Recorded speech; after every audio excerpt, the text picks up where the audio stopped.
بسم الله الرحمن الرحيم.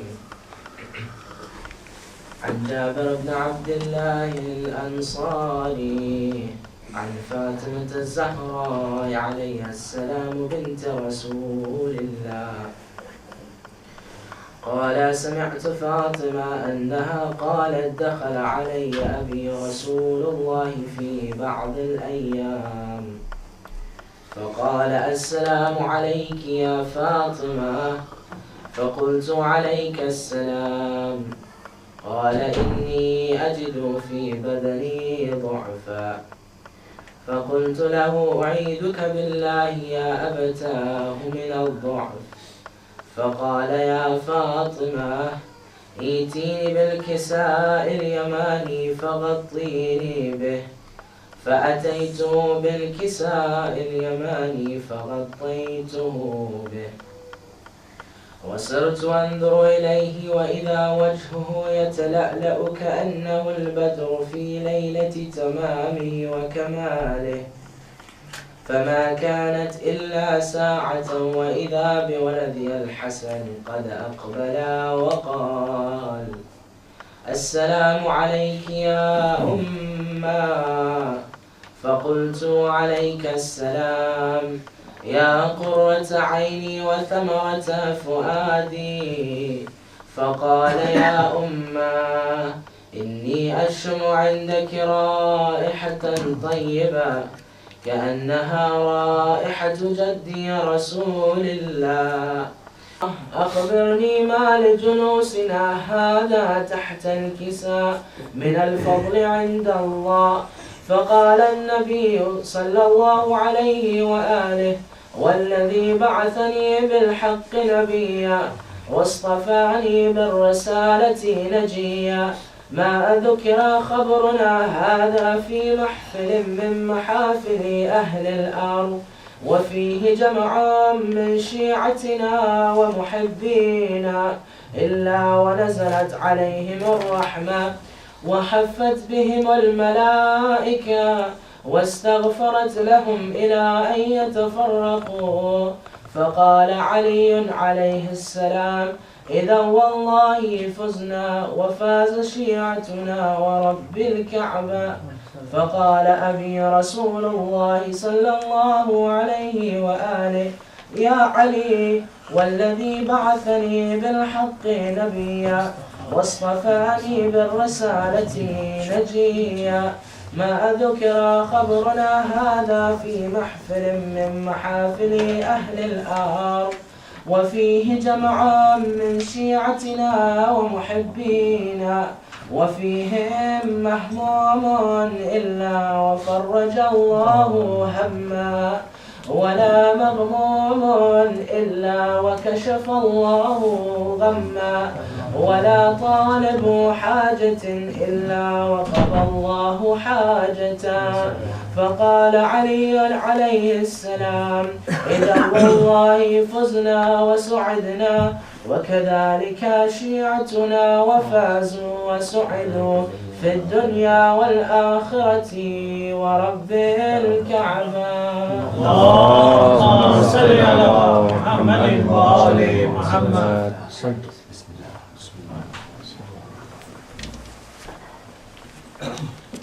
آواز بلند صلوات. اللهم صل على محمد وآل محمد. دیگر صلوات. اللهم صل على محمد وآل محمد. سلام کے چندن جہاں میں گونج رہی ہے تیری صدا اب تک، جہاں میں گونج رہی ہے تیری صدا اب تک، حسین تجھ سے ہے اسلام کی بقا اب تک حسین تجھ سے ہے اسلام کی بقا اب تک زمانہ کیسے بھلائے گا تجھ کو اے زینب زمانہ کیسے بھلائے گا تجھ کو اے زینب لیے ہے سائے میں دی کو تیری رضا اب تک لیے ہے سائے میں دی کو تیری رضا اب تک ہمیشہ آئے ہیں راہوں میں رہزن باطل ہمیشہ آئے ہیں راہوں میں رہزن باطل مگر رکا نہ کہیں حق کا قافلہ اب تک مگر رکا نہ کہیں حق کا قافلہ اب تک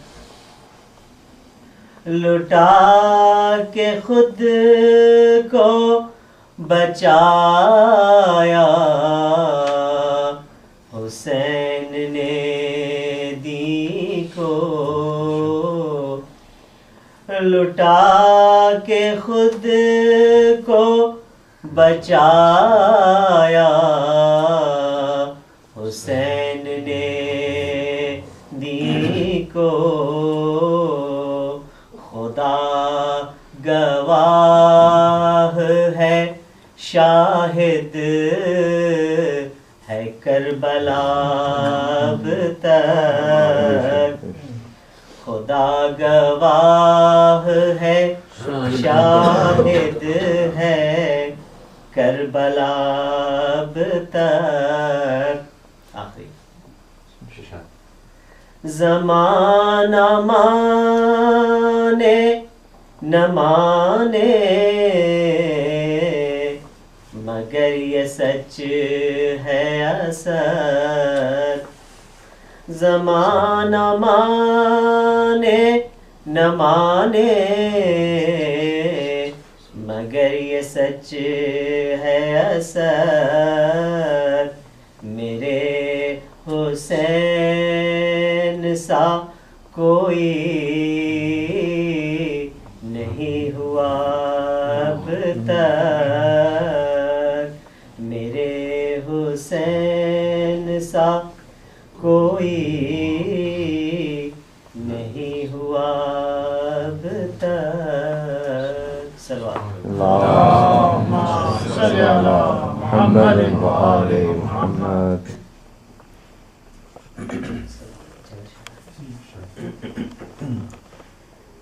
اے ظالموں یہ ظلم دکھاؤ نہ بار بار عابد کو تازیانہ لگاؤ نہ بار بار عابد کو تازیانہ لگاؤ نہ بار بار رو کر کہا رباب نے اصغر کی یاد میں، رو کر کہا رباب نے اصغر کی یاد میں، قسمت جلی کے دل کو جلاؤ نہ بار بار، عابد کو تازیانہ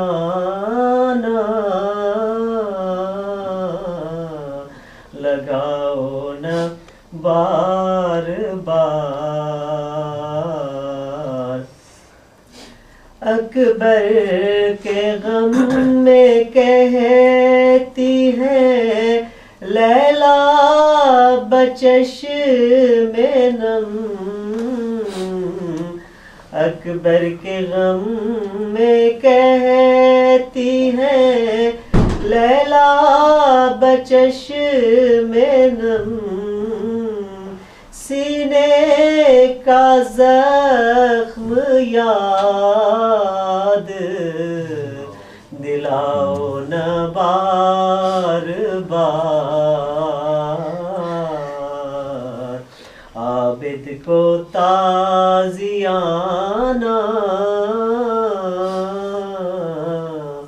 لگاؤ نہ بار بار۔ اصغر کہاں ہے سبتے پیمبر جواب دو، اصغر کہاں ہے سبتے پیمبر جواب دو، خاموش رہ کے ماں کو رلاؤ نہ بار بار، عابد کو تازیانہ لگاؤ نہ بار بار۔ اہل حرم حسین سے کہتے تھے ذوف ہے، اہل حرم حسین سے کہتے تھے ذوف ہے، لاشا اٹھا کے دشت سے لاؤ نہ بار بار، عابد کو تازیانہ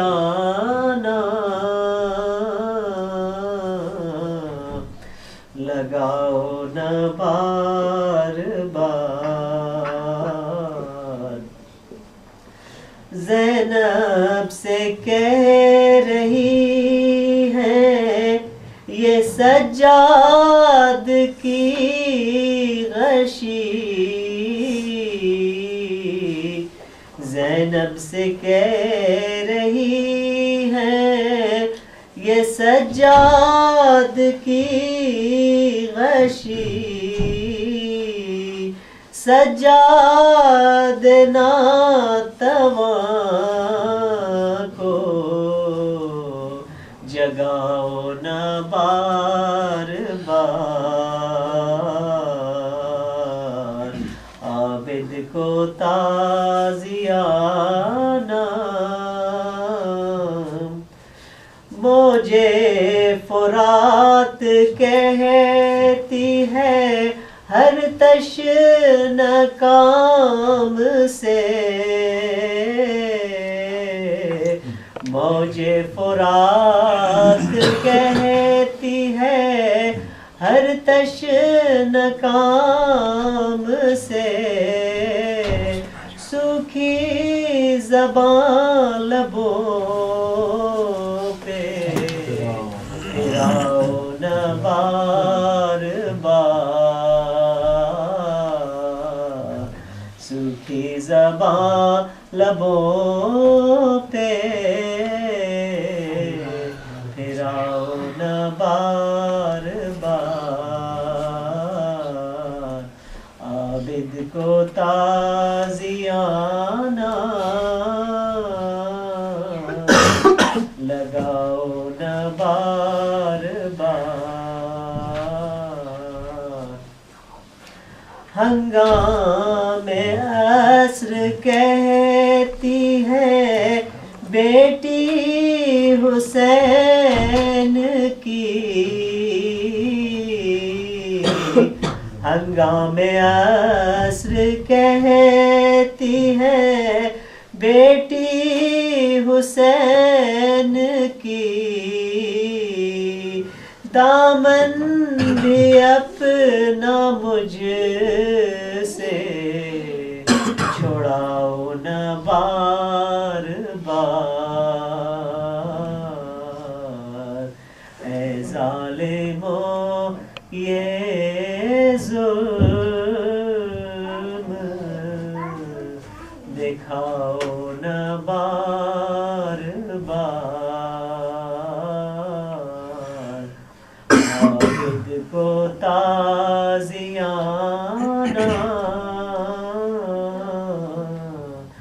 لگاؤ نہ بار بار اللهم صل على محمد وآل محمد.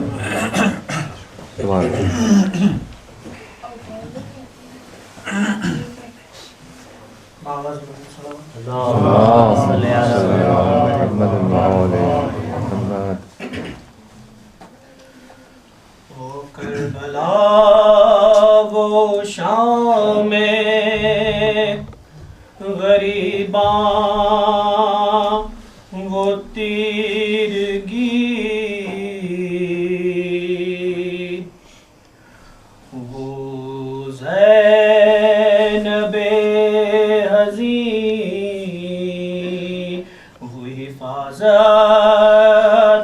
خیام کی آیا وہ ایک سوار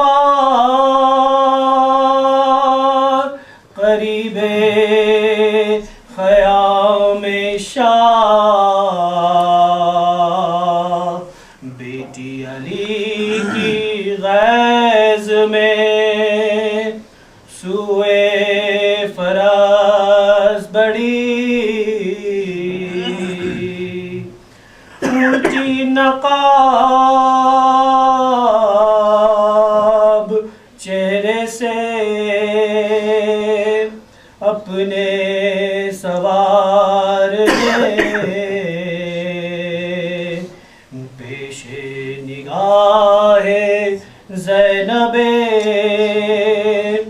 مظلوم تھے علی ہر چند صابرات تھی بہت بنت فاطمہ بے ساختہ زبان پہ فریاد آ گئی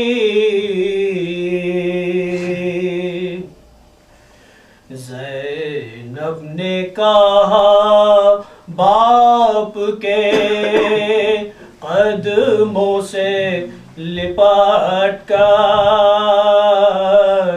اب آئے ہو بابا زینب نے کہا باپ کے قدموں سے لپٹ کر اب آئے ہو بابا جب لٹ گیا پردیس میں اماں کا بھرا گئے ہائے جب لٹ گیا پردیس میں اماں کا بھرا گھر اب آئے ہو بابا بابا اگر آنا ہی تھا خالق کی رضا سے اس وقت نہ آئے ارے جب خواب دم توڑ رہا تھا میرا اکبر ہائے جب خواب دم توڑ رہا تھا میرا اکبر اب آئے ہو بابا کٹ کٹ کے گرے نہر بجا بازوئے عباس اور کوئی نہ تھا پاس اس وقت صدا آپ کو دیتا تھا دلاور ہائے اس وقت صدا آپ کو دیتا تھا دلاور اب آئے ہو بابا جب بالی سکینہ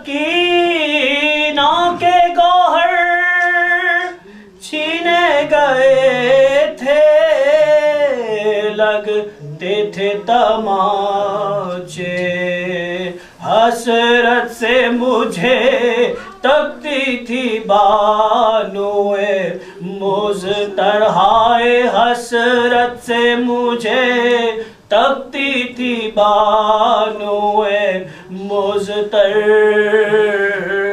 اب آئے ہو بابا جب فرش زمین بام فلک لرزا بجاں تھے اس وقت کہاں تھے جب باپ کے چلو میں تھا خون علی اصغر ہائے جب باپ کے چلو میں تھا خون علی اصغر اب آئے ہو بابا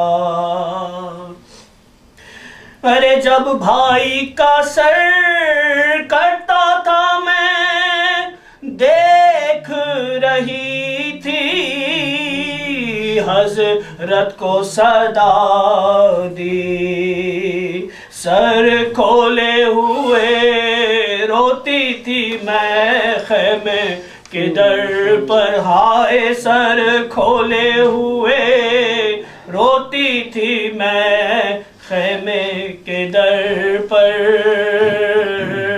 اب آئے ہو بابا جب لوگ بچا لے گئے لاشیں شہداء کے حق اپنا جتا کے ارے بس ایک تن شبیر تھا پامالی کی ذات پر ہائے بس ایک تن شبیر تھا پامالی کی ذات پر اب آئے ہو بابا جب شام کے قذاق ہمیں لوٹ رہے تھے خیموں کو جلا کے آپ آ گئے ہوتے تو نہ چھنتی میری چادر ہائے آپ آ گئے ہوتے تو نہ چھنتی میری چادر اب آئے ہو بابا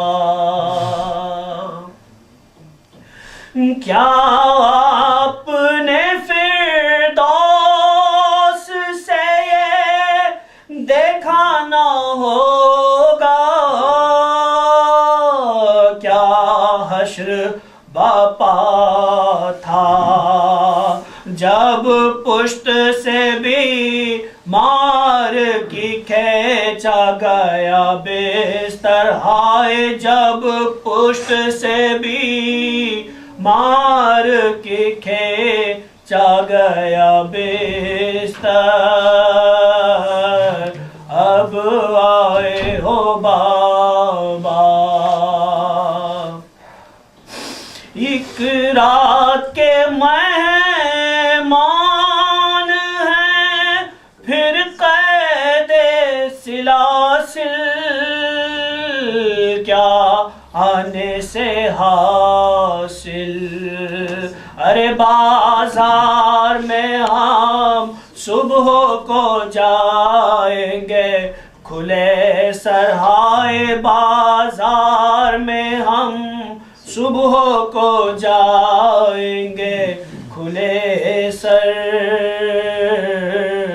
اب آئے ہو بابا۔ زینب نے کہا باپ کے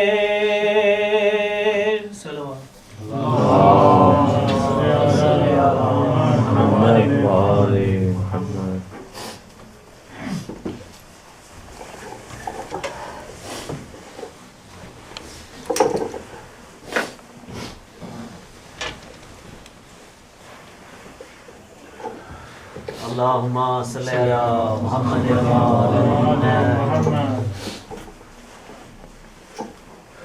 سورہ فاتحہ۔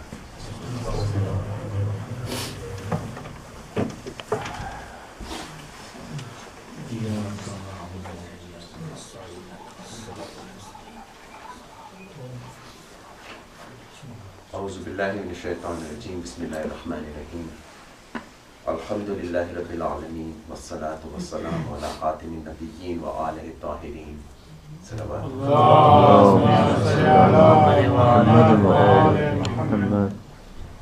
The foremost in religion is the acknowledgement of Him.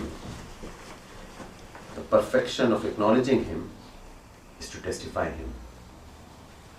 The perfection of testifying Him is to believe in His oneness. سبحان اللہ۔ The perfection of believing in His oneness is to regard Him pure. And the perfection of His purity is to deny Him attributes. Because everything to which something is attributed to is different from the attribute itself. Thus, whoever attaches attributes to Allah recognizes His like. Salawat.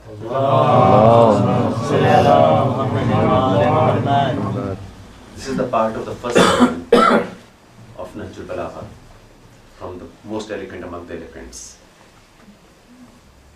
Another attribute to Imam Ali alayhi salam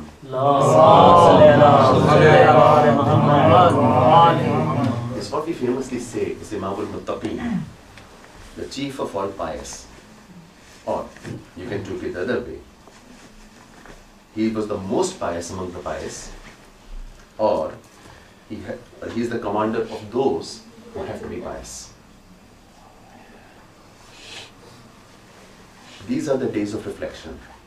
And in Muharram, as we have actually gone through in the last few nights as well, some of us who have shared with each other, is actually looked at some questions and I tried to answer them in the way of history, and how the questions were posed to us and how have we come up with answers. We need to learn from all these answers, and today we will just again look at some questions and we come up with the answers. But there are two ways of looking at any question. Either we can say these questions are posted in maliciousness and we need to reject them all completely, or actually we need to draw some strength out of them and say actually this is something we can come up with something more positive, and actually we can change something, because as our ninth Imam, Imam Taqi alayhi salam famously says that moments 2 days are not the same. He actually, one of the signs of a moment is actually he has to learn from the previous day and change himself over the next day. So when we actually come to these sort of first and these sort of gatherings, and we need to learn from them. to move forward, that how do we actually look at these questions which have been posed to us. Let's go back to 1372 years back. Karbala happened.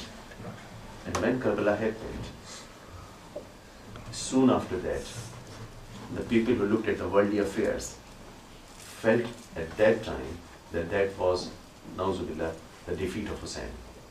And from that defeat will actually Ahl Bayt and their philosophy will vanish from the face of the earth. Truth could not be further. Subhanallah. When it actually came back, we looked at 10th of Muharram and we actually look at the biggest of the calamities what happened. And soon after that we know what happened. The biggest of the tortures which happened to the Ahl Bayt. At the same time, on 11th of Muharram, it started for the biggest fight back of history.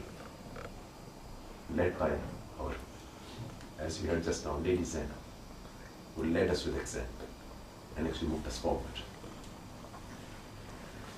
Now look at these questions, and I will just look at 2 or 3 of these questions which have come sometimes from some other counter, and our youths were asked these questions in other gatherings. So I'll just look at these 3 questions today. The first question was, as posed to us, I'm sure the people who have grown up have been asked this question again and again, and we have rejected that because it's not what the history has told us, but let's look at it in a different way. The question is asked that it was, Nauzubillah, the Shias who went on to kill Hussein on that day, and as a curse to them, the Shias actually have been crying and they will be beating their chest for the rest of the history. And that question has been posed. And our, mashallah, scholars have come up with fantastic answers to that. It has been rejected. But, and just to tie it with the next question, the second question is asked, actually the 10th of Muharram is a very blessed day because it is said, some people say, that Prophet Adam's repentance was accepted on that day. Prophet Noah's ark actually got to Mount Judi. Prophet Ibrahim was actually, when he was thrown into the fire, he turned into a garden. It is a blessed day. And Prophet Yunus, he was expelled out by the fish and he came on to live again. So we actually should pay charity and remember it with a bit of relief that that's what happened. And let's try these 2 questions together and let's try to answer them in a different way. For the day of Ashura, let's go back there. And when we talk about him, that who actually was the people who went on to kill him, let's look at Imam Hussein's own motives on that day. Obviously we know, all of us know, even the children will remember, that on 28th of Rajab, 60 after Hijrah, Imam Hussein was called to the court of the governor of Medina and an allegiance was asked for. Imam Hussein left Medina after that, went to Makkah, recognized that there were assassins who were sent out to kill him there. He left Makkah and went out all the way, basically on the way to the Kufa, and then he was surrounded in Karbala. What had led to that? And we have also discussed that during the first 2 caliphs' days, obviously things happened, but in the 3rd caliph's day, when all of the governors who were posted were from Banu Umayyah, and the way they actually brought on the financial corruption there, all the ethos of the further provinces, namely Syria, Egypt, Palestine, Azerbaijan, Iran, Yemen, they were changing, who were actually living away from Hijaz. And now something needed to be done to actually tell the people, this is because these people are now looking at Islam as another empire. What do they do to change it? And let's look at Imam Hussein's words on himself. As he leaves Medina, he says, this nation has adopted to following Shaitan and has left following Rahman. They have scattered anarchy on earth, have suspended the limits which Allah has set on them, have made Muslims' belongings, talking about the rulers, have made Muslims' belongings their own property, and have declared halal Allah, haram and haram as halal. And this was the summary on which Imam Hussein stood up. And if you remember, the way he actually spoke to his own half-brother, Muhammad ibn Hanifiyah, long discussion. But the summary of that was, I am uprising for Amri bil Maruf and Nahi Anil Munkar. Subhanallah. And that was the time when he declared his own goals. Now he started getting the letters from Kufa. And let's go back to that first question which I posed. 12,000 questions are, well actually, sometimes we get some excitations and we find up to 30 to 40,000 letters. But we know that the 12,000 letters were there as Yazid accepted them, as the army accepted themselves on the day of Ashura. Who wrote those 12,000 letters? And the story actually gets to us by no other but our own Imams, our 8th Imam's days, when he was asked that, who was asking the question, let's go back there. They claimed they were Shias. Who were they? And he answers, they were sincere Shias who wrote those letters, like Habib ibn Mazahir and Muslim ibn Awsija. But then he also goes on to say, and look at the geography of Arab at that time. So Kufians, comprised of sincere Shias like that. But then there were people who were the normal, ordinary folks in Arab who had seen the justice of Imam Ali's days. And they were still living in Kufa. And they remembered that this is the household who brought on justice. They wanted nothing to do with politics or religion, but they just wanted justice so that there is much more financial prosperity in their days. So they wrote the letter to brought them in.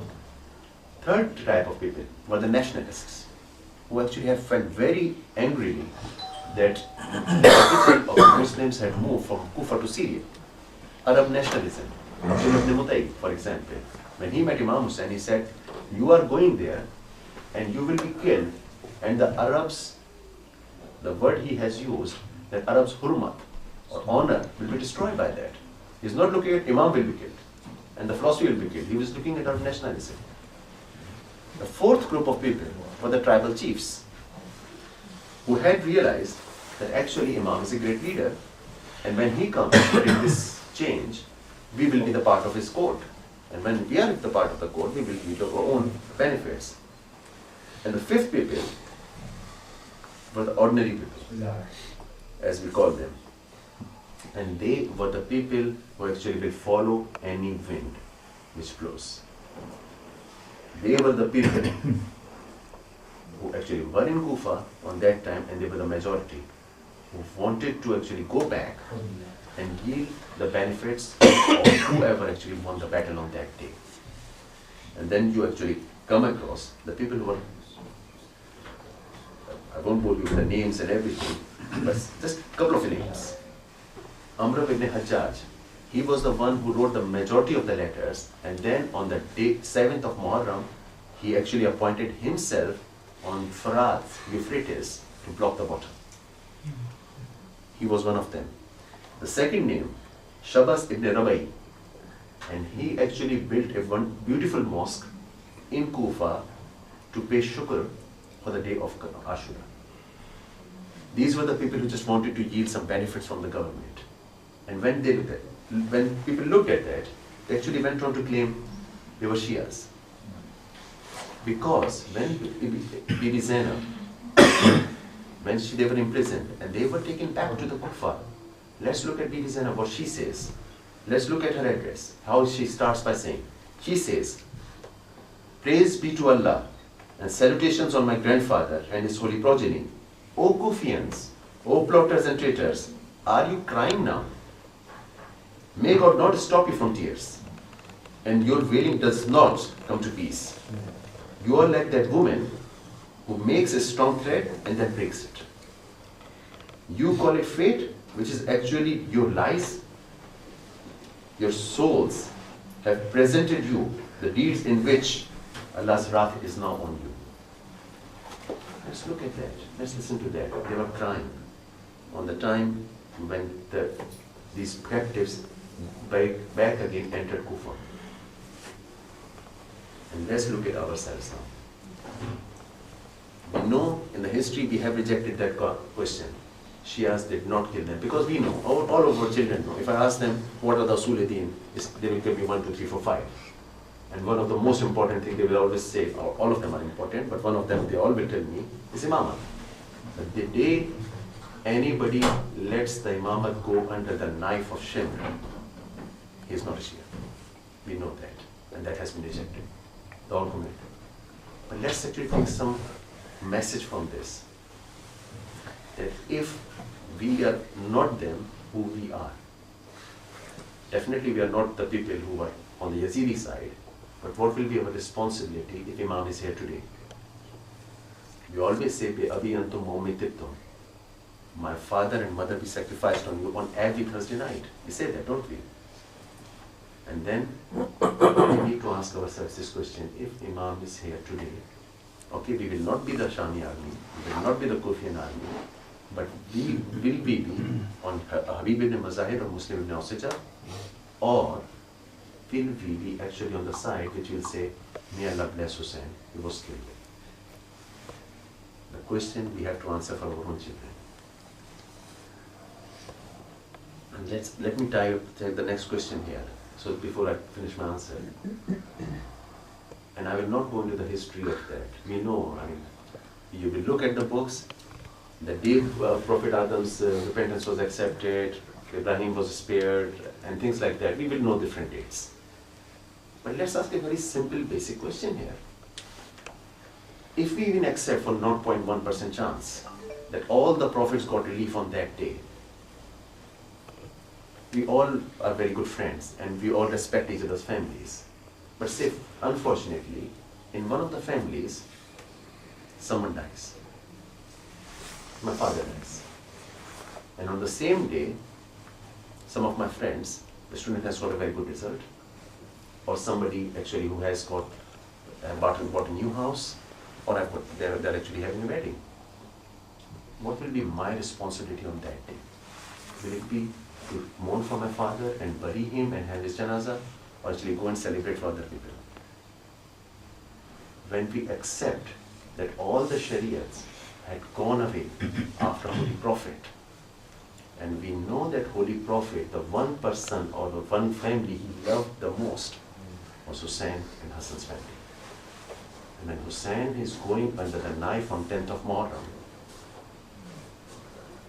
I will ask very crudely, I don't mean it like that, but I'm just putting this your psychology to test here. Would you really care what happened to Prophet Ibrahim and Prophet Musa and Prophet Yunus before that? Or would you think what happened to Prophet Muhammad sallallahu alaihi wasallam? We claim to love so much that every night we will go around things like, people will know Urdu, that Gumbat-e Khizra, Tere dar ki hawaon ko salam. We say that. We believe in that. We go to Medina, we love just the air of that. But the one person who Holy Prophet himself loved the most was who? Was Hussein and Hassan. When Hussein is put under the knife on the 10th of Muharram, will Holy Prophet expect us to celebrate what happened to Prophet Ibrahim? Or will he actually expect us to see what happened to his most beloved child on this planet? And when we actually do that, now let's tie up the last question. It was not the Shia's opinion, but secondly, the people who actually are pushing us that to say that it was a relief day rather than the grief day, although we know that Holy Prophet was so much grieved, every book will tell us how many hadiths we have got where Holy Prophet cried when he thought of Karbala. But let's again ask ourselves this question. Every Thursday night, we stand up and say,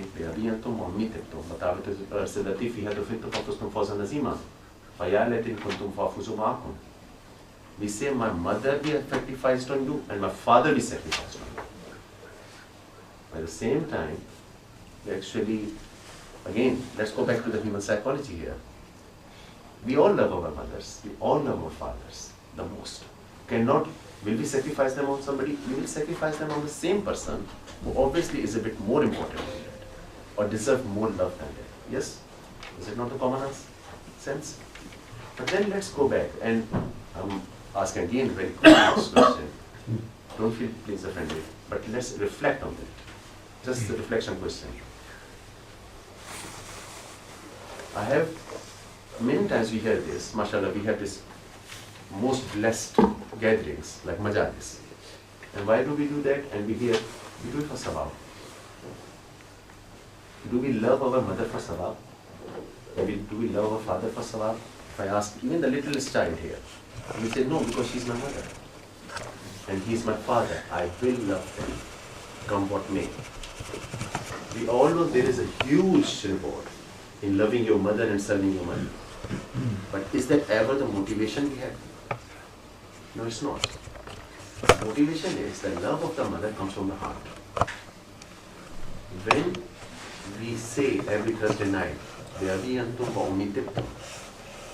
my mother and father will sacrifice for me.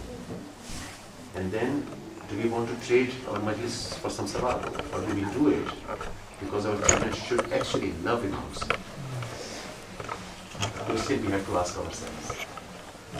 And the answer is among ourselves as well. Again.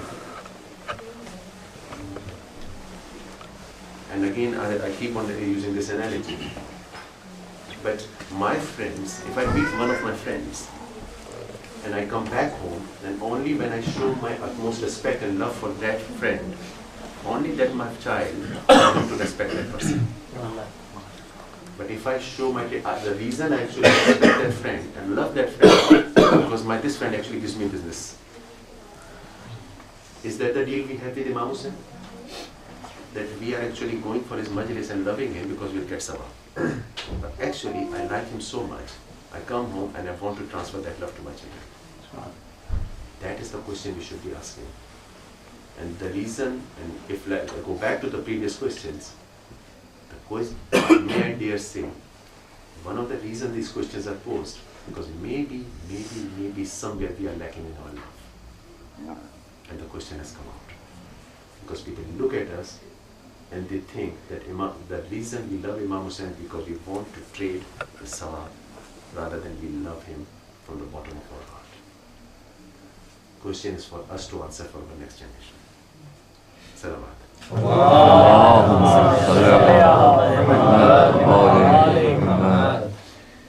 And I just like to answer the last question which has been asked just for the knowledge, and it's not as contentious as the last ones were. And this is again, but I will use it again as a reflection for us, that what do we learn from these days? Some of the youngsters ask me, why do we, and they've got a very good point, that actually we, on particular days of Muharram, we actually remember one particular martyr, and we actually move from there onwards. But for example, I do not know what your experience is, but what my experience over the years has been that, for example, we do not have a dedicated day for Abis ibn Shabib Shakir or Muslim ibn Osija or Sayyid ibn Abdullah Hanafi, the gentleman who stood in front of Imam Hussain to get all the arrows at the time of Zuhar. Why do we actually have that?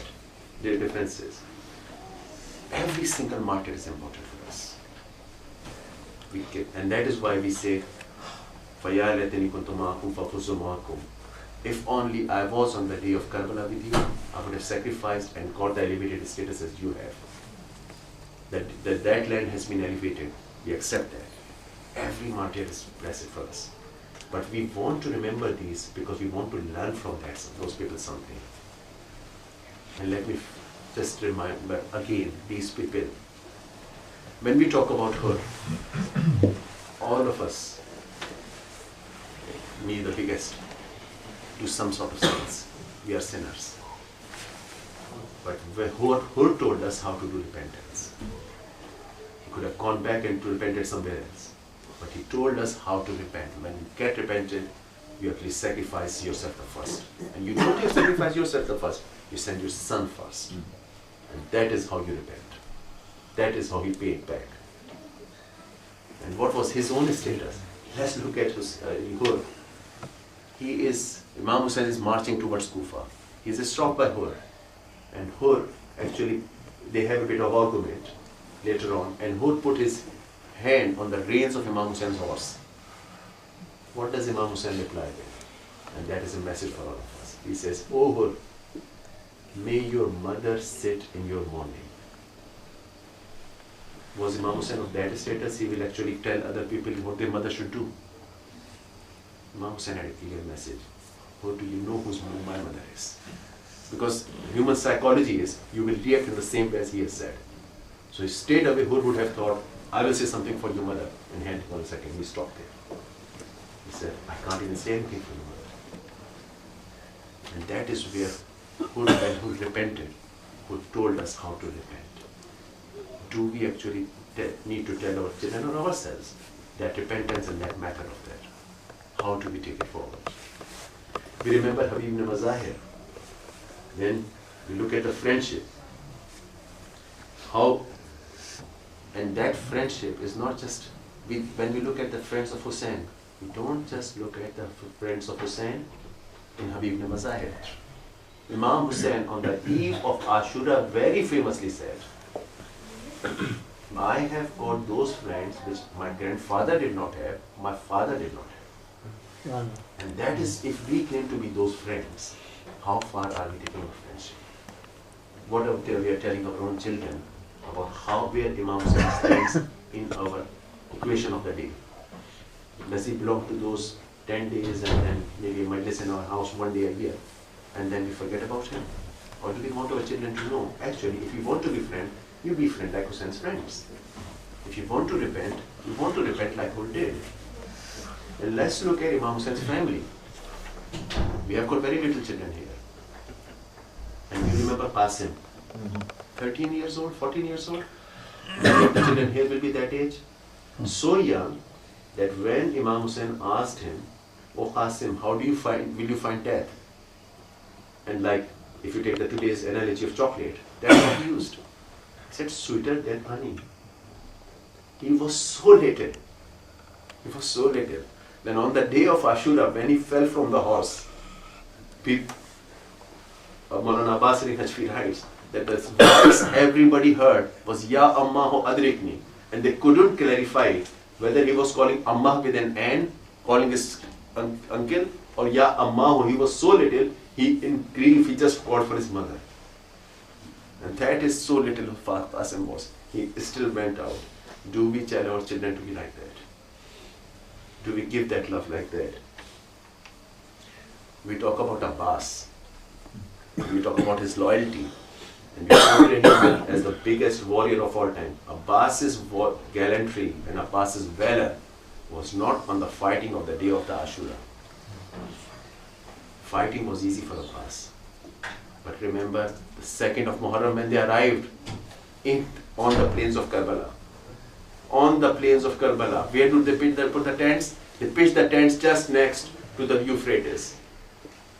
Abbas, the enemies had come round and say, you have to move the tents from here. Abbas, that is the easy part. Abbas picks up the sword, draws a line between them and him. And he said, if you cross that line, then you have got war on your hand. That was easy for Abbas. Hussein comes around and says, Abbas, we are not here to start the fight. Here comes Abbas' plan, Abbas's vision. He takes himself to take all these tents off. That is where the loyalty lies. He is picking up a fight for Hussein. Hussein tells him to move the tents. He moves the tents. Why? Because he knows my loyalty is to Hussein and to Imam and the institute where I belong to. Fighting for Hussein Abbas was easy. But the loyalty and the vision he showed makes us respect him more and more than that day. And then, I dare say, about Ali Asghar. When you talk about Ali Asghar, when we talk about Qasim, we talk about what he did. When we talk about Ali Akbar, we talk about what he did. When we talk about Abbas and Hur and Habib ibn Mazahir and Hussein, what they did and actually got. And there is this little child. What message Hussein sends across? Now he does not say what Ali Asghar did, but now he wants all of you to see and what all of us to learn from. Remember, the time he was leaving the tents, the last thing he said to his son, our fourth Imam alayhi salam, what he says, he said, when you go back to Medina, tell them, give my salam to them. But then he says, when you go back, tell them, on the day of Ashura, I was asking water for my child. I was asking water for my child. Assalamu alaikum.